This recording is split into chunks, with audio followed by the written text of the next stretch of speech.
On a cold December night in Chicago, twin sisters were born to a young, struggling couple, James and Linda Cole. Complications during childbirth left Linda in critical condition, and in the chaos of that night, the family found themselves facing a decision no parent should ever have to make. Overwhelmed by medical bills and unable to care for two infants, while Linda recovered, they made the heartbreaking choice to place one of the twins for adoption, believing it would give her a better chance at a stable life. The other, they kept determined to raise her themselves no matter how hard the road ahead might be. The twin given up for adoption was named Grace by her new parents, the Whitmores, a wealthy, childless couple who had been waiting years for a baby. She grew up in a sprawling estate outside Chicago, attending private schools, taking piano lessons, and wanting for nothing materially. Yet despite the comfort surrounding her, Grace often felt an inexplicable emptiness, a quiet sense that something or someone was missing from her life, though she could never quite explain why. The twin who stayed with her birth parents was named Faith. She grew up in a small apartment on the city's south side, watching her parents work multiple jobs just to keep the lights on. Life was harder, but it was also full of warmth.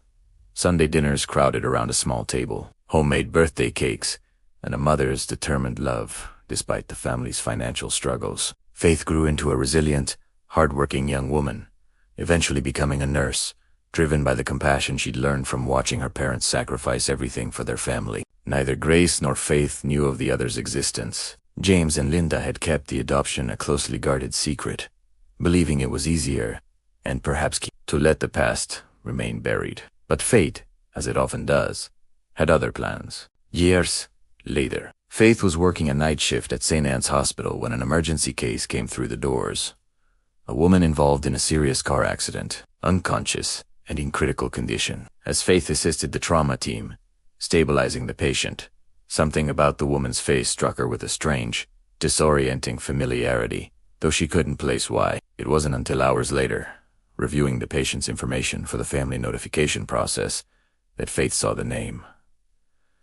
Grace. When Grace's parents, her adoptive mother, now widowed, and other family members arrived at the hospital, panicked and desperate for updates. One of them mentioned offhandedly, through tears, that Grace had been adopted as an infant, and that they knew almost nothing about her biological family, only that she had apparently been a twin. The word twin struck Faith like lightning. She'd grown up knowing, vaguely, that her parents had once faced an impossible decision when she was born. Though they'd always been reluctant to discuss the details, the grief of that choice clearly still raw even decades later. Faith called her mother that same night, her voice trembling as she asked the question she never thought she'd need to ask. "Mom, did I have a twin sister?"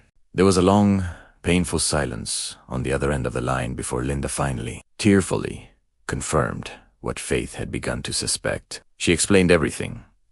The complications at birth, the impossible decision, the guilt that had haunted her and James for over 25 years. Faith returned to Grace's hospital room that night, staring down at the unconscious woman who shared her exact face, her exact features, down to the small birthmark behind her left ear that Faith herself carried. Tears streamed down her face as she quietly held her sister's hand for the first time in over 2 decades. When Grace finally woke, days later, disoriented but stable, she was met not just by her adoptive family, but by a stranger who looked remarkably, unmistakably like her, a woman who introduced herself, hands trembling, as her twin sister. The reunion was overwhelming for both of them. Grace, still processing years of unexplained emptiness, felt a strange sense of completion she'd never known she was missing. Faith, who had grown up with a loving but financially strained family, felt an unexpected wave of both joy and grief. Joy at finally meeting the sister she never knew existed, and grief for the 25 years they'd lost. In the months that followed, the sisters slowly built the relationship neither had ever known they needed. Grace, despite her privileged upbringing, found herself drawn to Faith's grounded nature, her hands-on compassion, and the humble strength she carried from years of hard work. Faith, in turn, admired Grace's education and opportunities, though she quickly realized that money had never filled the quiet loneliness Grace had carried her entire life.